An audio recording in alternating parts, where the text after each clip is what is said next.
Hi everyone, it's Margaret here with 60 and Me. I just had my 75th birthday and that certainly puts aging into perspective. It doesn't bother me. I'm kind of dealing with aging like we all are, but I think that every birthday you start to think, did I do enough, to prepare for this time in my life? Did I even think I would live this long? My mom died when she was 50. So when I passed that 50 birthday, I remember being so well, it was kind of sad, really, that I realized I was going to outlive my mom. I was going to live longer than her. And then 60, of course, 60 and Me started. And, I started to really think about aging and how to help other women. And now, I'm 75 and I feel great. I mean, I had a health scare this year. You know about that. And I'm now doing well. But, you're never ready. And I want to talk about the two things that are on my mind as I age, and also maybe that are on yours. I think they're the biggest fears after 60. They're basically health and wealth. It's your health, which I think everybody would agree is the most important thing, but also money and, how we can prepare and plan and deal with the reality that we may be facing. I mean, we may have intended to, get all that money saved, to have an investment account and, be able to draw from, savings from your investments. It doesn't work out that way sometimes, we know for sure. But what on earth happened to the last 40 years as we move forward? How do we deal with these fears? How do we cope? So one of our bloggers, Terry Edmond, wrote this article on this very topic of living with our fears after 60. And she mentions a book, I want to get the name of it. It's called Age Proof, Living Longer Without Running Out of Money or Breaking a Hip. Which is actually, the authors are Chatsky and Rowan. I'm sure you can find it online. I've not read it, but I'm just reading from her article what it covers. But it basically talks about this. How do you deal with aging and without running out of money and running out of good health? So staying healthy and saving money, or at least using your money wisely, are the most important things. Right now, we've got no parents to teach us. No one. Well, you may have an elderly parent, but you're probably looking after them, perhaps, or just hoping that you have as much time together as you can. That you've got no one to turn to but yourself. You are the one that's going to make the decisions about how you live your life for the next 20, 30, 40 years.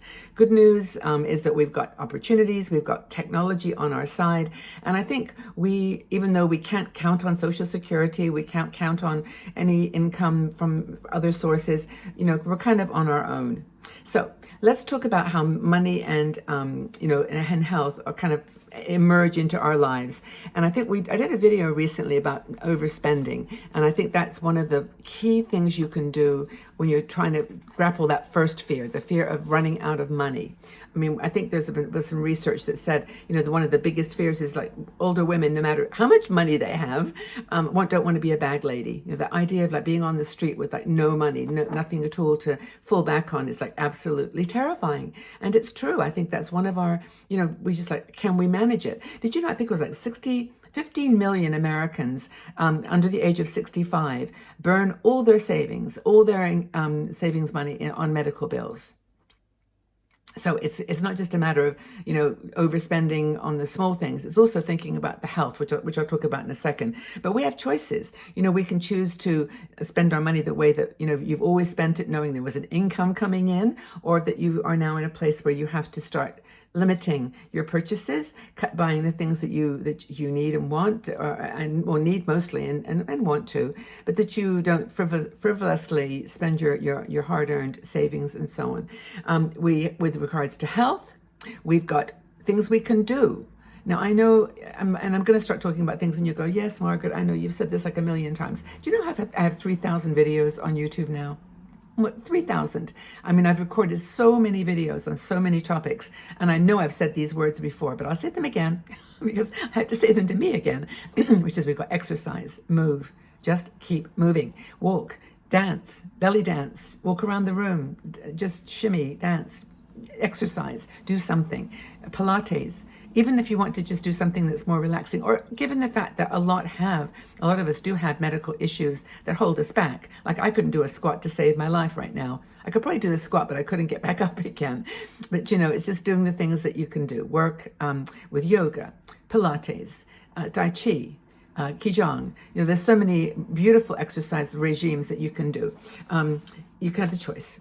We can exercise, have a great diet, or we can buy another bag of Cheetos or whatever we nibble on when we're when we're fearful or depressed, and buy a new pair of shoes. We can do it. Not that I would buy a new pair of shoes even if I had the money. I'm not a shoe person. But getting control of our health and our wealth is empowering. It's what we need to make us feel stronger. So how do we let's start with our health, the health wealth dance. Stay informed with your medical situation. Go to the doctor. I'm going to the doctor actually on Monday because I have my checkup, for my operation, my blood sugar and my liver enzymes and all the rest of it. And that will be a little bit nerve-wracking because I've done my best. I've lost some weight. I've tried my best to, ask the right questions and eat the right foods and stay informed. But getting into a regime of regular checkups and being proactive about understanding your health. If someone says, well, your blood sugar's high, you're now pre-diabetic. What does that mean? It doesn't mean you throw up your hands and say, oh, I'm going to be diabetic and I'm going to not be healthy for the rest of my life. No, you can change things. You can do things to change the diagnosis. So stay proactive with your health. Maintain healthy lifestyle choices. Eat healthy. I mean, goodness me, I know Thanksgiving is a little bit of a memory, but it's like in Christmas, it's just coming. There's going to be lots of opportunities for snacking. The hardest for me, actually, to believe it or not, is when my grandkids are here because they eat like little, kids eat like little machines. And every time they make these little pastas or whatever, Baba wants to try it too. Or cookies. Oh, that's a big one right now. Lots of cookies because you can get these cookie packages here where there's like pre-made dough. Because I'm not a cook, right? I don't know how to cook a cookie to save my life. But you can just roll them out and then you can make the shapes and they're so cute.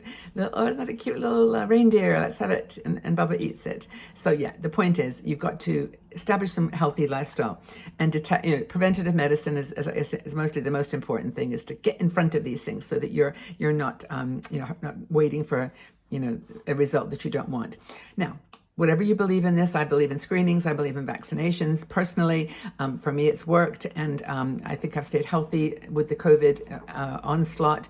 I've, touch wood, not had it yet, and as I know I will. Everybody will. I mean, I'm not like it's no big deal that we'll all get it because it's a flu. It's like it's around like now. But the most important thing is to be proactive. Also, your mental health is important, and this involves stress, keeping it down. How do you do that? There's so much going on in this world. I mean, I know it's like, I look around us and it's like, how are we going to cope? This is just overwhelming. Our little bodies can only take so much, but you've got to sort of try to absorb it at the level you can, reach out for help if you need it. Mental health is super important. And also you've got to, if you need to go see someone, a counselor or helper, try to adapt. This is not the world that we were raised in, I mean, I think about artificial intelligence and, as much as we are scared of it and we think it's helpful or not helpful, whatever your view is, it's here. It's here to stay. And it is going to change our world significantly. And, especially the life of our children. So that's to do with health and well-being. When it comes to financial planning, create a plan.